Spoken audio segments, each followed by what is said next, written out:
Bismillahirrahmanirrahim. Assalamu alaikum.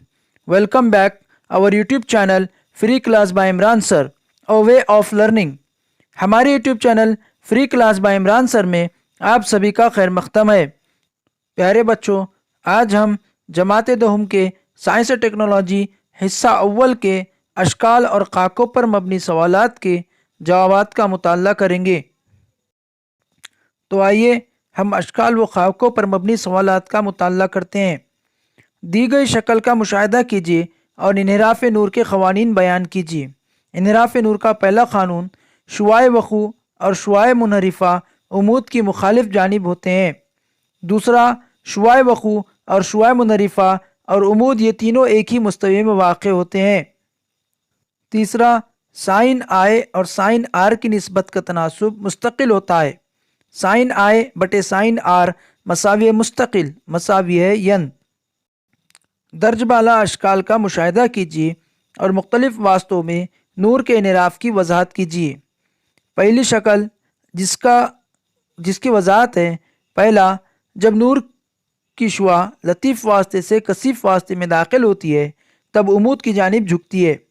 दूसरे शक्ल की वजाहत, जब नूर की शुआ कसीफ वास्ते से लतीफ़ वास्ते में दाखिल होती है तब वो उमूद से परे हट जाती है।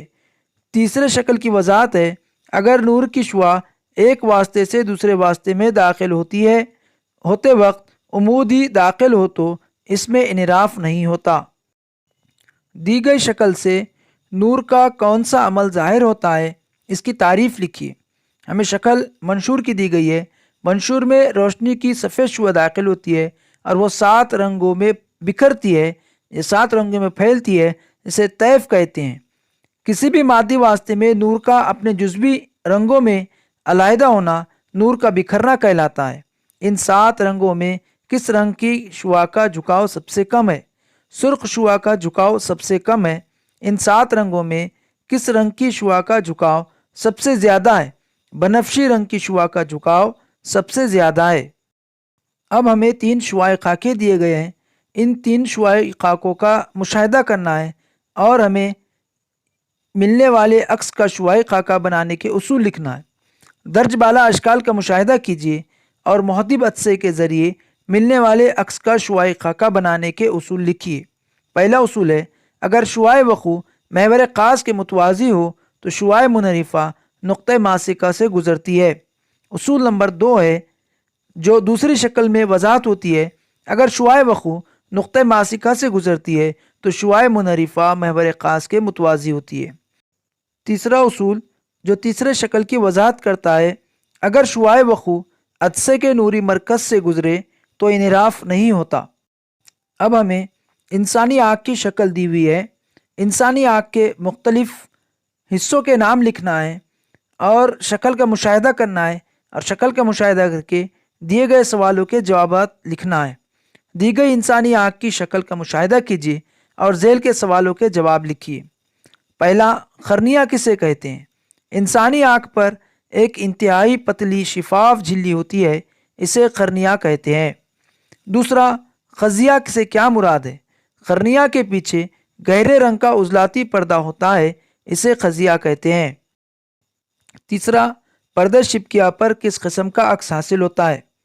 जवाब है, पर्दे शिपकिया पर शय का हकीकी और उल्टा अक्स हासिल होता है। चौथा, ताकत मुआफ़क़त की तारीफ़ लिखिए। जवाब, अदसे के तौले मासिका में ज़रूरत के मुताबिक कमी व बेशी करने की सलाहियत को अदसे की ताकत मुआफ़क़त कहते हैं। पाँचवा, आँख का अदसा किस किस्म का होता है? जवाब है, दोहरा मुहद्दिब। छठा, पुतली किसे कहते हैं? जवाब, खजिया के वस्त में एक बारीक सुराख होता है जिसका खुतर बदलता रहता है, इसे पुतली कहते हैं। सामने दी गई शक्ल का मुशाहिदा कीजिए और झेल के सवालात के जवाब दीजिए। दी गई शक्ल से आँख का कौन सा नुक्स ज़ाहिर हो रहा है? जवाब है, बैद नज़री। इस नुक्स की कोई 2 वजूहात लिखिए। पहली वजह है अदसे के करीब के उजलात कमज़ोर हो जाने की वजह से। दूसरी वजह है कुर्रा चश्म छोटा या चपटा हो जाने की वजह से। तीसरा सवाल है, इस नुक्स के तदराक के लिए कौन से अदसे का इस्तेमाल किया जाता है? इसका जवाब है, مناسب طول ماسکہ کا محدب عدسہ۔ سامنے دی گئی شکل کا مشاہدہ کیجیے اور ذیل کے سوالات کے جوابات دیجیے۔ دی گئی شکل سے آنکھ کا کون سا نقص ظاہر ہو رہا ہے؟ جواب ہے قریب نظری۔ اس نقص کی کوئی دو وجوہات لکھیے۔ پہلا، عدسے کے قریب کے عضلات مکمل طور پر لچکدار نہیں ہوتے۔ دوسرا، کرۂ چشم لمبترا یا خمدار ہو جاتا ہے۔ تیسرا سوال، اس نقص کے تدراک کے لیے کون سے عدسے کا استعمال کیا جاتا ہے؟ جواب ہے مناسب طول ماسکہ کا مخر عدسہ۔ اس کے بعد ہمیں دھاتوں کی متعاملیت کا سلسلہ دیا ہوا ہے۔ اس شکل کا مشاہدہ کرنا ہے اور دیے گئے سوالوں کے جواب دینا ہے۔ سامنے دھاتوں کے تعامل کا سلسلہ دیا گیا ہے، اس کا مشاہدہ کیجیے اور ذیل کے سوالوں کے جوابات دیجیے، جس میں اے ہے پانی کے ساتھ عمل کرنے والی دو دھاتوں کے نام لکھیے۔ جواب ہے پوٹاشیم سوڈیم۔ بی، دو اوسط عامل دھاتوں کے نام لکھیے۔ جواب ہے ایلومینیم اور جست۔ سی، بہت تیز عامل دھات اور بہت سست عامل دھات کے نام لکھیے۔ جواب ہے پوٹاشیم اور سونا۔ اس کے بعد ہمیں برقی تجزیہ خانے کی شکل دی گئی ہے اور برقی تجزیہ خانے کے مختلف حصوں کے نام دیے گئے ہیں۔ ہمیں شکل کا مشاہدہ کرنا ہے اور دیے گئے سوالات کے جوابات لکھنا ہے۔ سوال نمبر 1 ہے، مثبت برقی رے کا عمل لکھیے، جس میں کیمیائی مساوات دی گئی ہے 2O- تیر کا نشان O2 جمع 4 الیکٹران مثبت برقی رے پر عمل تقسید۔ بی، منفی برقی رے کا عمل لکھیے، اس کی بھی ہمیں کیمیائی مساوات لکھنا ہے Al3+ جمع 3 الیکٹران تیر کا نشان ایلومینیم قوس میں آئے منفی برقی راہ عمل تحویل۔ سی ہے، کرایولائٹ اور فلسپار کے آمیزے کو ملانے سے کیا ہوتا ہے؟ جواب، نقطہ پگھلاؤ کم یعنی 1000 درجہ سیلسیس ہو جاتا ہے۔ ڈی ہے، اس عمل میں مسبرے کو وقتاً فوقتاً کیوں بدلا جاتا ہے؟ جواب ہے کیونکہ مسبرے پر آزاد ہونے والے آکسیجن مسبرے کے کاربن سے عمل کر کے کاربن ڈائی آکسائڈ بناتی ہے، جس سے اس کی تکسید ہوتی ہے اور وہ جلتے ہیں، جس سے اس کو بار بار بدلنا پڑتا ہے۔